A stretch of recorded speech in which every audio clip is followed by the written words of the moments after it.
बिस्मिल्लाहिर्रहमानिर्रहीम रब्बि यस्सिर वला तुअस्सिर वतम्मिम बिल खैर। डियर स्टूडेंट्स, आज हम लेसन नंबर 20 पढ़ेंगे जो कि 10th बायोलॉजी इनहेरिटेंस वाले चैप्टर का लास्ट लेसन है।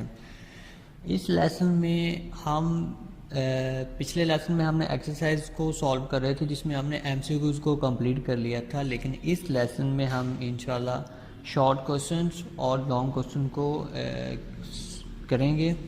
इसमें आपको जो लॉन्ग क्वेश्चन हैं वो मार्क भी करवाए जाएंगे।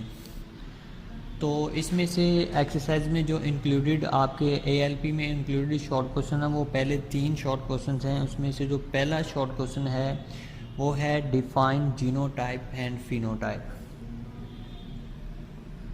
तो genotype the specific combination of genes in an individual is known as genotype. इसकी 2 टाइप्स होती हैं, होमोजाइगस और हेट्रोजाइगस। और फिनोटाइप है एक्सप्रेशन ऑफ ट्रेट, उसको हम फिनोटाइप कहते हैं। ये इसकी डेफिनेशन है। इन दोनों को आप अपने जो नीड रजिस्टर हैं उनके ऊपर नोट कर लें, या आपको पहले भी ये बुक से मार्क करवाई जा चुकी हैं। उसके बाद है what do you mean by dominant and recessive अलील। तो ये इसका आंसर है हेट्रोजाइगस कंडीशन। जब एक अलील दूसरे अलील के एक्सप्रेशन को मास्क या प्रिवेंट करता है उसको डोमिनेंट अलील कहते हैं, और वो वाला अलील जिसको जो एक्सप्रेस नहीं होता उसको हम रिसेसिव अलील कहते हैं। उसके बाद जो आपका तीसरा शॉर्ट क्वेश्चन है वो है what are heterozygous and homozygous genotypes. तो जिनमें अलील्स एक तरह के होते हैं, आइडेंटिकल होते हैं, उसको हम होमोजाइगस जीनोटाइप कहते हैं, लेकिन जिसके अंदर डिफरेंट अलील्स होते हैं उसको हम हेट्रोजाइगस जीनोटाइप कहते हैं। उसके बाद आपके लॉन्ग क्वेश्चन हैं, 3 लॉन्ग क्वेश्चन हैं जो आपकी एक्सरसाइज में से इंक्लूडेड हैं। और उसके बाद उसमें से पहला क्वेश्चन है describe the structure of chromatin. Chromatin का स्ट्रक्चर किस तरह का होता है। दूसरा है describe Mendel's law of segregation, ये एक लॉन्ग क्वेश्चन है। उसके बाद explain how Mendel proved the law of independent assortment. तो उसका ये बेसिकली एक्सपेरिमेंट पूछ रहा है कि मेंडल ने इसको किस तरह से प्रूव किया था। मेंडल को second law of independent assortment है, उसकी स्टेटमेंट है, और उसके बाद उसका एक्सपेरिमेंट है। तो इसमें से क्रोमाटिन एंड जीन्स, जो जीन्स हैं ये बेसिकली सबसे ऊपर है, उसके नीचे क्रोमाटिन का स्ट्रक्चर है। इसमें से सबसे पहले आपने क्रोमोसोम की डेफिनेशन लिख देनी है, उसके बाद ये क्रोमाटिन की डेफिनेशन लिख देनी है, और उसके बाद न्यूक्लियोसोम की। ठीक है, ये जो क्रोमाटिन है ये 2 कंपोनेंट से मिलकर बनता है, एक प्रोटीन और डीएनए। उसके बाद बेटा ये आपने इसके ऊपर ये डायग्राम ड्रा करके, ठीक है, ये लास्ट में ये लाइन लिखनी है, the fibres consisting of nucleoside condense into compact form and get structure of chromosome.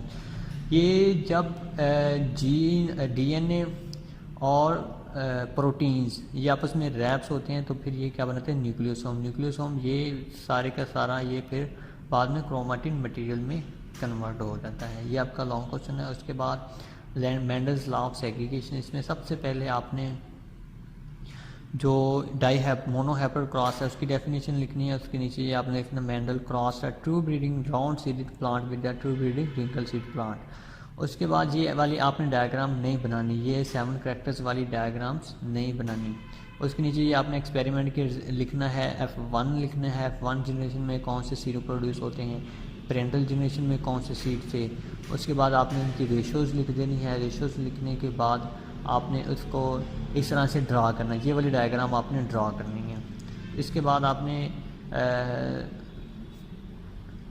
इसकी सेकंड जनरेशन है जो F1 जनरेशन है, ठीक है, और फिर आपने F2 जनरेशन के उसकी ये डायग्राम भी बनानी है, और उसके साथ साथ आपने उसके रिज़ल्ट को भी एक्सप्लेन कर देना है।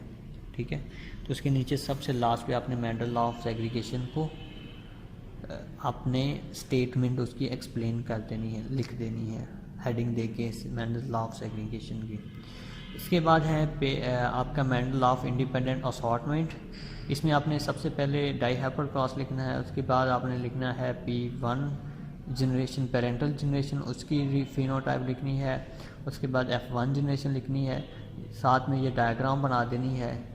तो इसमें आपने ये पेरेंटल जनरेशन है, ये गैमेट्स हैं उनके, ये F1 जनरेशन है जिसके अंदर सारे राउंड होते हैं, उसका उसके बाद आपने F2 को एक्सप्लेन करना है। F2 के अंदर जितने भी इंडिविजुअल पैदा होते हैं उनके सीड्स को एक्सप्लेन करना है कि उनके सीड कलर और शेप क्या होगी। तो इसके साथ साथ आपने ये डायग्राम भी बना देनी है। तो लास्ट पे आपने यहाँ पे इसकी डेफिनेशन लिख देनी है इसको हेडिंग दे के, लेकिन ये पनर्स के लिए आपने बीच में नहीं लिखना, इसको आपने स्किप कर देना है, ठीक है।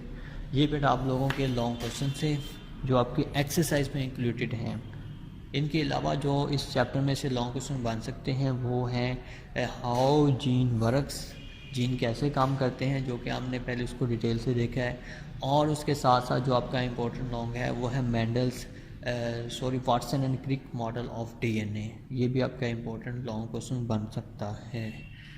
तो इन लॉन्ग क्वेश्चन को आप लोगों ने याद कर लेना है। तो गुड लक। अस्सलामु अलैकुम वरहमतुल्लाहि वबरकातुहू।